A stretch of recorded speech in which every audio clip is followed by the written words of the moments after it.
Pin các bạn mua mới về để thay thì tầm 10.000, mua ở trên mạng Shopee rất là rẻ luôn các bạn. Và chú ý khi mua cái này phải đúng kích thước của pin bên trong này. Bây giờ mình sẽ mở cái này ra để các bạn cùng theo dõi các bạn nhé. Các bạn dùng lực xoay tròn nhẹ hoặc là bẻ ra, nó ra là ra liền các bạn. Cái này rất đơn giản, nó chỉ gắn cốt bên trong nhẹ nhàng vậy thôi. Sau khi các bạn mở ra thì các bạn sẽ thấy được là đây là cái loa nhỏ để nghe. Dưới cái này là pin nhỏ. Mình sẽ lấy pin nhỏ này ra để cho các bạn xem. Mới nhìn qua là thấy kích thước nó cũng gần bằng viên pin mình mua rồi các bạn ha. Nó gần như bằng nhau rồi các bạn ha. Có hai sợi dây pin này này. Muốn thay pin này thì các bạn nhả hai mũi hàng ở đây ra bằng cách là lấy keo này ra các bạn. Đầu tiên các bạn lấy băng keo này ra, sau đó các bạn dùng băng keo khác các bạn nhé. Băng keo dạng bình thường thôi. Ở đây các bạn thấy hai cái chân pin này, các bạn nhả hai cái mũi hàng âm dương này ra, đỏ là dương, và chúng ta sẽ hàng qua viên pin mới các bạn. Rồi, cách làm là như vậy các bạn nha, rất đơn giản. Bây giờ mình sẽ tiến hành hàng.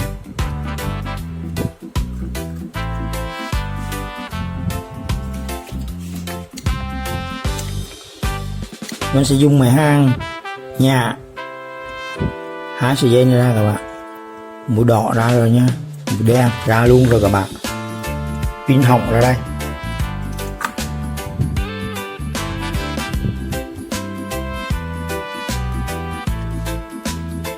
Pin mới để sẵn sàng thay vào là bên này các bạn nha. Bây giờ hai sợi, ở đây hai sợi dây này mình cũng sẽ hang vào hai cái chốt, chứ không phải nối vào đây các bạn, để cho nó có sự an toàn. Mà muốn như vậy thì các bạn phải dùng dao cắt cái này ra các bạn.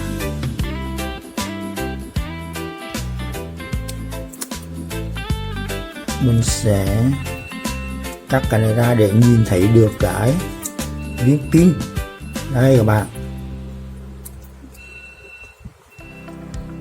màu đỏ và màu đen đây ha. Bây giờ việc của chúng ta là gì? Đó là hàng hai dây đỏ vào dây đỏ, dây đen vào dây đen, chỉ như vậy thôi các bạn nhé. Và mình sẽ thao tác hàng cho các bạn xem nha.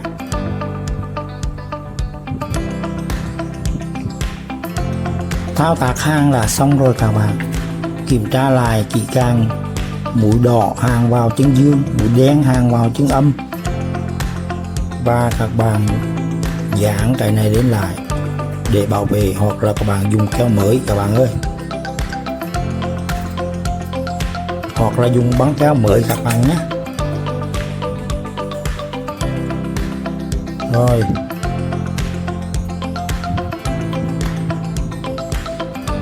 sau khi hàng xong rồi thì nhẹ nhàng úp nó vào vị trí.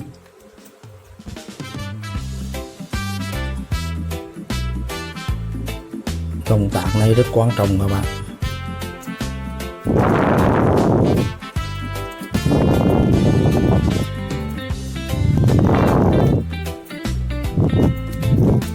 Mình cần cho nó thêm một tí băng keo để an toàn bạn ơi. Mình sẽ cho nó thêm một tấm băng keo mỏng thôi, không cần dài, không cần dày các bạn nhé.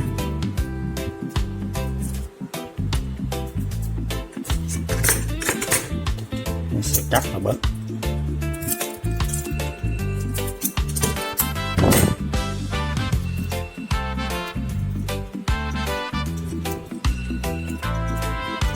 Bây giờ mình sẽ ốp vào, hy vọng với cái độ dày của nó là vừa đủ.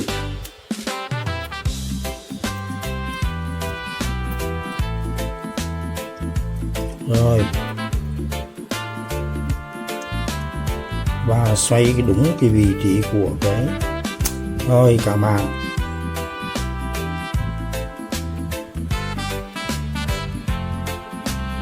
nhấn vào đây các bạn. Đó, đỏ rồi các bạn ơi. Đó, đỏ rồi các bạn thấy đỏ rồi ha. Chứng tỏ là pin đang hoạt động. Trước khi thay thì pin của nó là không bấm được, chỉ dùng chưa tới 1 phút là nó đã tắt rồi các bạn ơi. Rồi bây giờ mình sẽ tiến hành sạc cho nó đầy luôn các bạn ha.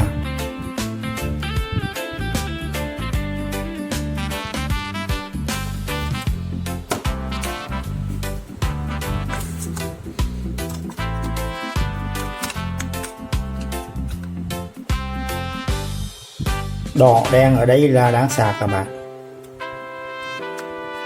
Cho luôn cái này vào. Đỏ cả hai rồi. Như vậy là mình đã thay xong cái pin rồi các bạn nha. Trong khi chờ đợi nó sạc á, thì mình sẽ nói với các bạn cái này và các bạn lưu ý thật kỹ nha. Khi mua pin này á, là nó có 3 cái số liệu kích thước. Ví dụ pin nó đây là 40, 09, 10 thì các bạn hãy nghĩ rằng 40 là bề dày của cái này. Bề dày cái này các bạn. 40 là bề dày. 09 là bề rộng của cái dây này, của mặt trước này, 09 các bạn. Và 10 là chiều dài của viên pin là 10 mm á. Và các bạn mua đúng như vậy. Trên mạng á, nó có số liệu kèm theo đằng sau của viên pin là 40, 09, 10 thì các bạn mua đúng như vậy. Còn cái này xác định như thế nào các bạn lấy thước mà đo các bạn nhé. Đo bề dày là đang 4 mm, đo mặt trước bề rộng này là 09 mm và đo chiều dài viên pin là 10 mm thì các bạn xác định đúng như vậy để mua.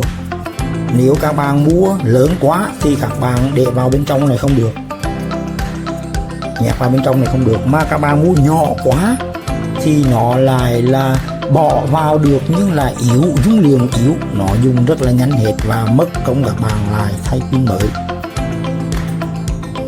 Hôm nay như vậy là hướng dẫn các bạn rất là rõ ràng, chi tiết và dễ. Và cuối cùng mình muốn nhấn mạnh là tất cả các cái loa Bluetooth, tai nghe Bluetooth đều là như vậy. Kết cấu bên trong là đều giống nhau các bạn nha. Mở ra là nó gồm có một viên pin là chủ lực nhất, lớn nhất. Kế tới là loa. Kế tới nữa là bo mạch ở bên trong cái sườn này, bo mạch Bluetooth. Video mình xin dừng ở đây và chúc các bạn mua pin nhỏ này về thay rất thành công. Các bạn không cần phải thay loa Bluetooth mới các bạn nhé. Xin chào và hẹn gặp lại.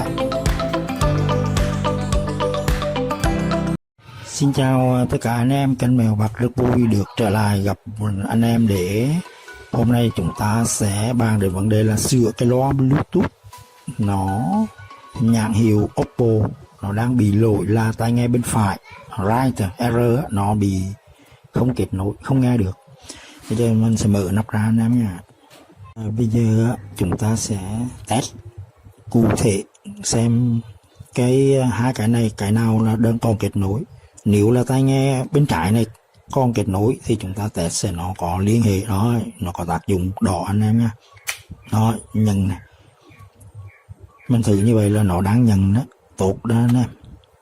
Như vậy là cái tai nghe bên trái này là đang còn liên lạc.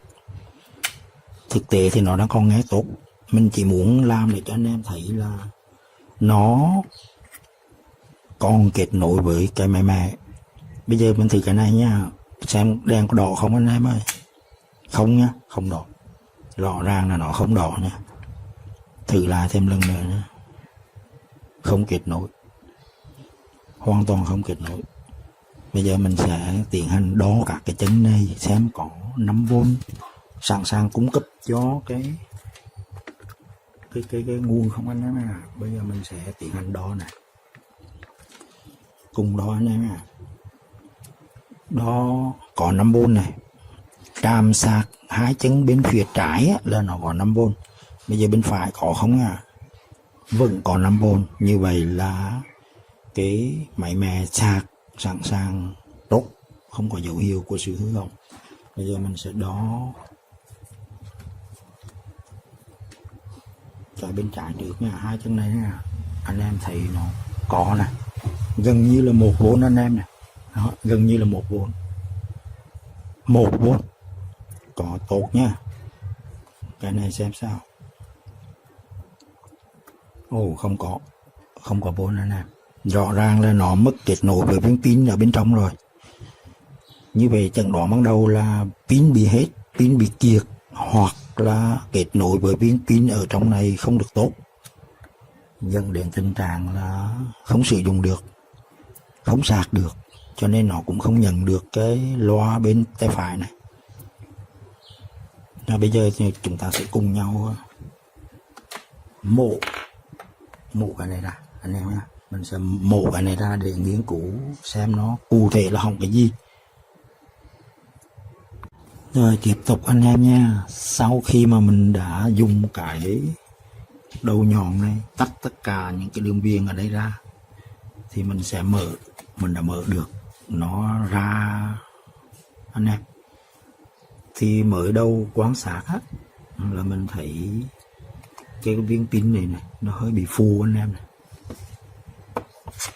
Cái viên pin này nó hơi bị phù, nó phù rõ ràng luôn nè. Tách ra ngoài nha. Đó, anh em thấy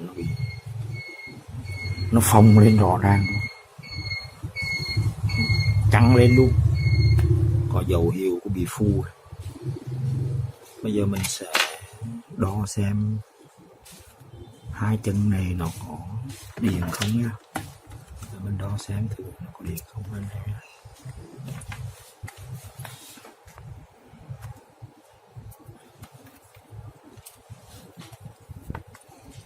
Cái này nó hơi nhỏ. Bây giờ mình đo đây anh em nha. Mình đo hai chân của nó này. Anh em nhìn đồng hồ nha, màu đỏ với màu đen này là xem thử nó có vôn không. 3V, nó có 3,3V này. Như vậy là có vôn nhưng mà yếu quá. Có lẽ mức vôn này thì nó không hoạt động được là đúng rồi. Nếu quả thật đấy là lý do thì mình sẽ kích xem thử nó có, khi nó lên được 3,7 thì nó có hoạt động không anh em nhé. Đây là một cơ hội để mình tiến triển sửa chữa. Rồi bây giờ mình sẽ tiến hành kích bằng máy cấp nguồn đa năng anh em nha. Mình quyết định là sẽ lấy máy hàn nhả hai cái này ra để cho nó tiện lợi. Mình sẽ nhả ra anh em nhé. Mình sẽ nhả hai máy hàn này ra để ra ngoài kích nó dễ dàng hơn. Rồi một mũi, hai mũi này. Rồi mình quyết định nhả cái này ra anh em này. Anh em thấy nó phù kính chưa? Thì bây giờ mình sẽ kẹp thẳng hai cái này, kẹp thẳng luôn.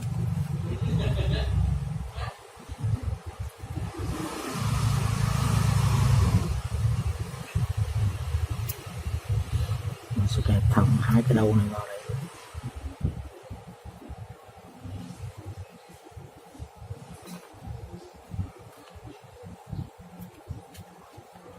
Nó có dấu hiệu là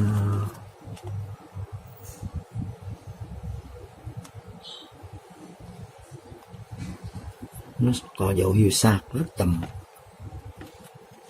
Nó sạc rất chậm anh em ơi. Có lẽ như là nó bị hủy rồi. Nó có sạc nhưng mà sạc rất chậm, 0,02 mA, quá thấp.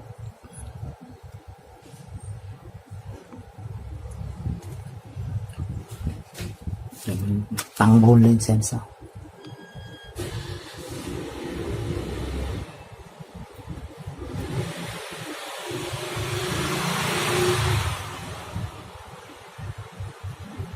Rồi có lẽ anh em đợi cho ít phút ha, rồi mình sẽ quay trở lại xem nó có tăng vôn lên không.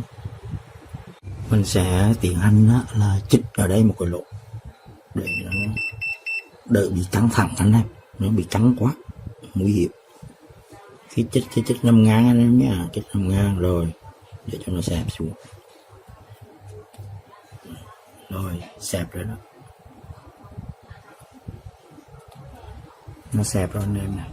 Đó, bây giờ mình đã chích một lỗ thì nó xẹp xuống rồi, nhưng mà mình nghĩ là pin này có khả năng là bị hỏng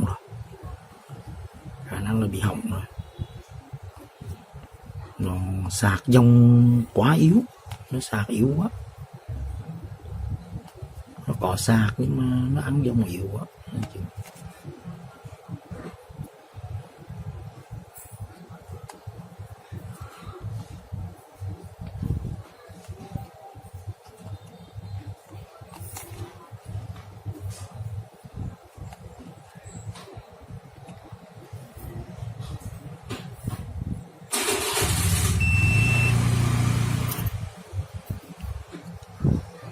Thôi chúng ta sẽ tiếp tục đợi nó sạc anh em nhé. Sau một hồi sạc mà mình cũng có cảm giác là nó không vô được mấy, không ăn được mấy, nhưng mà mình vẫn sẽ đo lại cho anh em xem thử nó có tăng vốn không nhé. Mình sẽ kẹp đồng hồ để anh em thấy nó lên được 3,9, 3,8. Thực sự mình có cảm nhận là cái cục pin này cần phải thay rồi đó anh em. Bây giờ mình hàng vô mà xem nó hoạt động không nha. Nếu như hoạt động mình cũng sẽ kiếm một cục pin khác thay vào cho nó bền lâu anh em nha.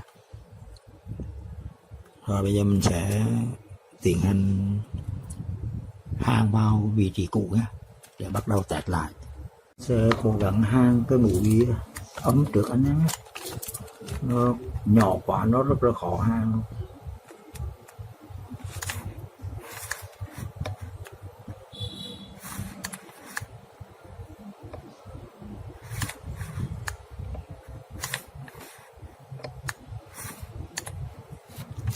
Rồi dính rồi, dính mũi ấm rồi. Bây giờ mình sẽ cẩn thận hàng thêm mũi dương này nữa, để sẽ cẩn thận.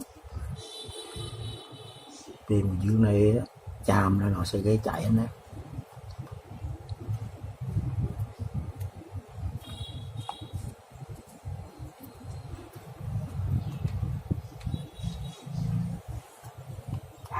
Rồi sau một hồi cố gắng thì cũng đã hàng được rồi anh em này. Mình đã hàng được 2 mũi rồi này. Bây giờ mình sẽ tiến hành lắp lại để thử xem anh em nhé, còn nó có hiệu quả chiến thắng hay không này. Mình sẽ lắp lại, cần nhất là cắm cái rắc này vào đây anh em. Nó nhỏ quá nên nó rất là khó cắm. Mình sẽ tiến hành cắm cái dây này vào anh em nha.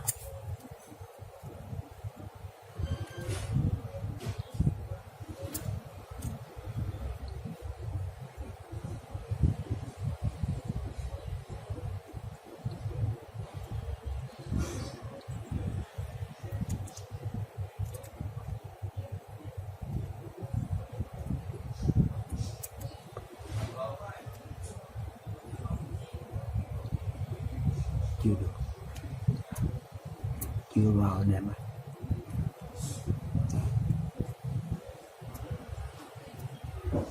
Rất khó cắm.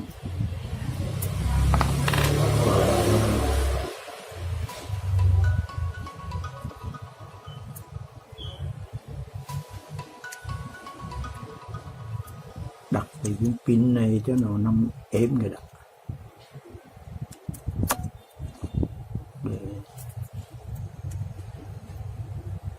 Rồi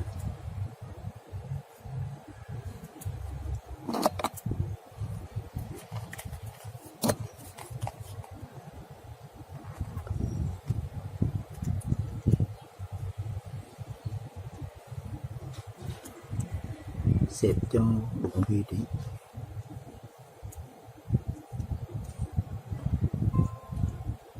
Nếu nó vào rồi sau này anh em phải dán kéo lại nha, anh em phải dán kéo lại mới được. Rồi hình như được rồi.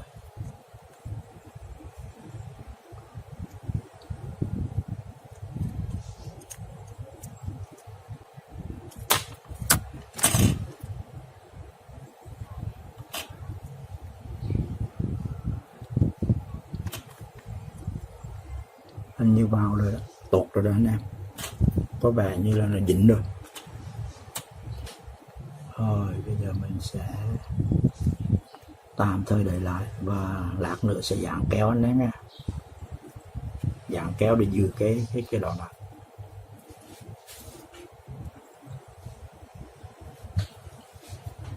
Giờ mình sẽ bỏ vào test anh em nha, cầu nguyện anh em nha, có được không nè. Ồ được, có vẻ như nó nhận rồi anh em ơi, nhận rồi, thử lại nhé. Có vẻ như nó mới đỏ đó.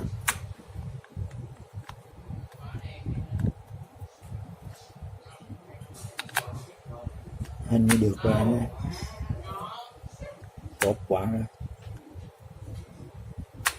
đó, nó bảo rồi nè, nó có tác dụng. Rồi sau khi mình lọc cái này vào rồi mình test thử, sau đó mình sẽ coi đỏ anh em ơi, đỏ rất tốt rồi nè, đỏ rồi nha.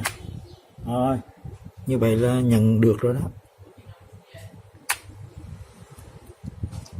Rồi như vậy là có kết quả, chứng tỏ là cái này nó chỉ bị lỗi viên pin bị phù thôi anh em ơi, cho nên nó xuống mức 3,3V, nó mất tác dụng nhận. Bây giờ sau khi mình đã kích cho pin nó lên được 3,9 thì nó đã hoạt động trở lại rồi nè, nó nhận lại anh em này.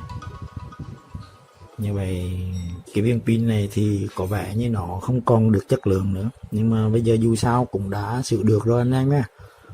Nếu bây giờ mình test thử 1 tiếng đồng hồ hoặc là 2 tiếng mà nó trở ngại thì chính thức là phải kiếm viên pin khác thay.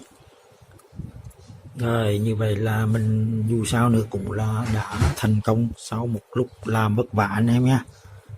Nó nhỏ quá, rất là khó hàng, mà cái đầu hàng mình rất là bự cho nên rất là khó, nhưng mà không sao, bây giờ thành công rồi nha. Rồi xin chào anh em và chúc anh em cũng may mắn như mình nha, sửa một tai nghe rất là thành công. Rồi chào các bạn, hôm nay mình sẽ giới thiệu các bạn cách để sửa cái loa Bluetooth mà nó bị bỏ quên ở trong cái máy giặt do sự vô tình mà mình để quên ở trong cái bọc, bây giờ đem đi giặt luôn rồi, do nó ngấm nước cái xà phòng, bây giờ nó không còn hoạt động nữa. Khi mình phát hiện ra thì nó đã bị ngấm nước và nó đã hỏng các bạn ạ. Thì bây giờ mình sẽ tiến hành mở ra để bắt đầu sửa chữa, các bạn theo dõi các bạn nhé. Thôi mình sẽ dùng cái đầu nhọn của cái nhíp gấp này, mình tách nó ra, tách theo cái đường nối các bạn quan sát, tách theo cái đường nối ở giữa đường nối này các bạn nhé. Nó có cái đường nối này, các bạn tách ra. Bây giờ mình sẽ dùng tách các bạn dùng lực vừa phải, đừng có đâm sâu cái mũi nhọn quá mà nó ảnh hưởng các linh kiện các bạn. Nó bắt đầu ra rồi, nó ra rồi này.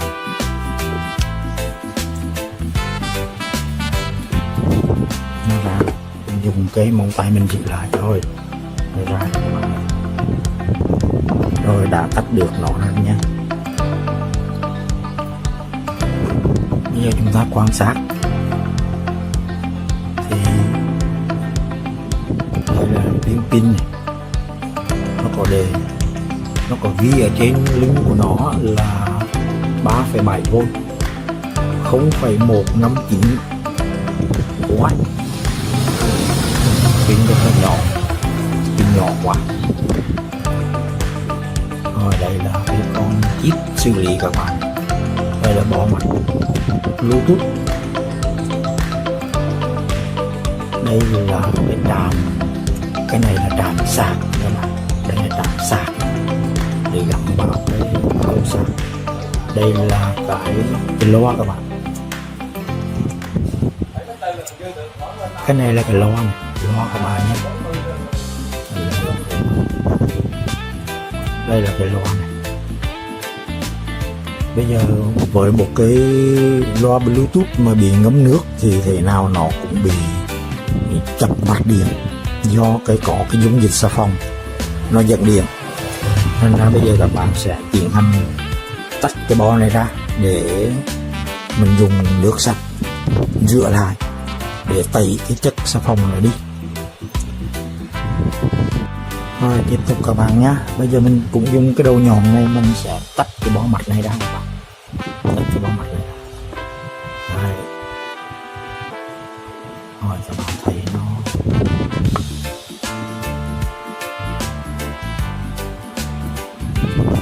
nó lên rồi các bạn.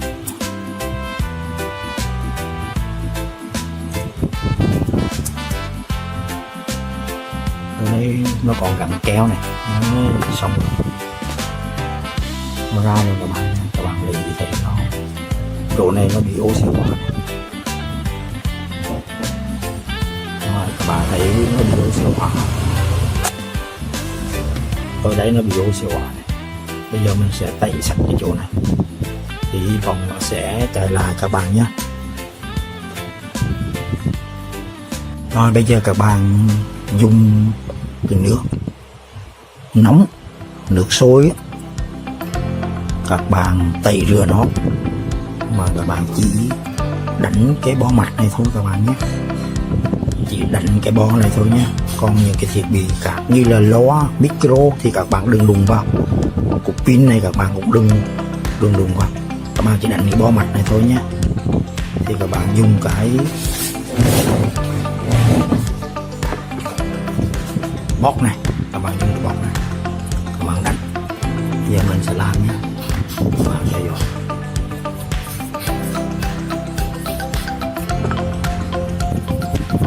Các bạn cứ nhẹ nhàng, dùng lực vừa phải.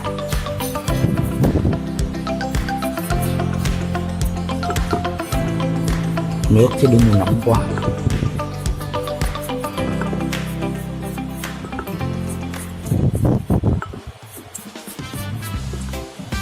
Nước này tầm khoảng 50-60 độ là vừa các bạn, để nó không làm bỏng cái tay.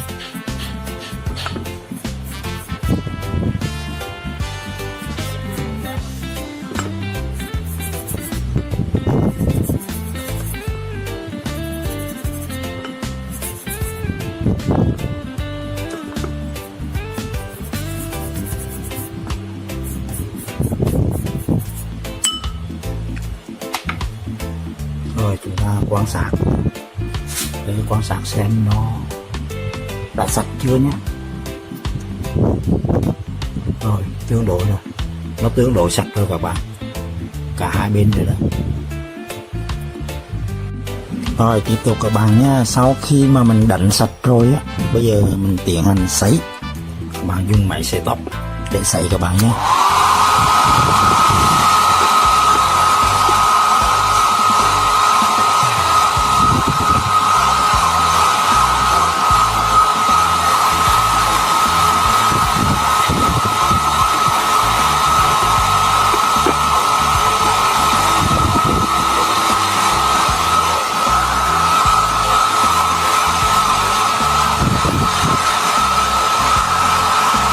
Tiếp tục các bạn nha. Sau khi mình sấy xong rồi á, quan sát kỹ là nó đã khô ráo này, sạch sẽ rồi đó, nó không còn bị chất bẩn này.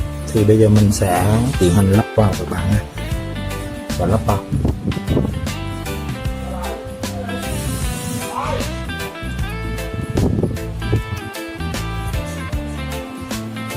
Đầu tiên các bạn cho cái bó này vào trước.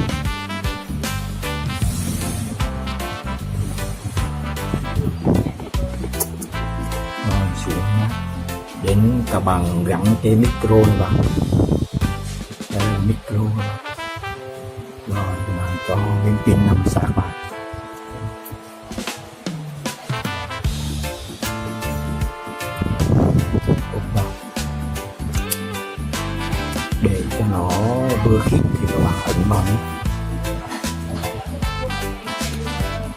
Rồi sạc rồi các bạn, sạc thấy sạc rồi. Bây giờ chúng ta sẽ thử xem nó có sạc được không nhé, sau đó xem nó có hoạt động không. Bây giờ chúng ta sẽ lấy cái túi sạc của nó, hộp sạc gắn vào xem thì nó có dấu hiệu sạc không. Rồi các bạn thấy nó đỏ không? Nó đỏ các bạn, đỏ có nghĩa là đang sạc tốt các bạn nhé. Vậy là có dấu hiệu của sự thành công rồi đó.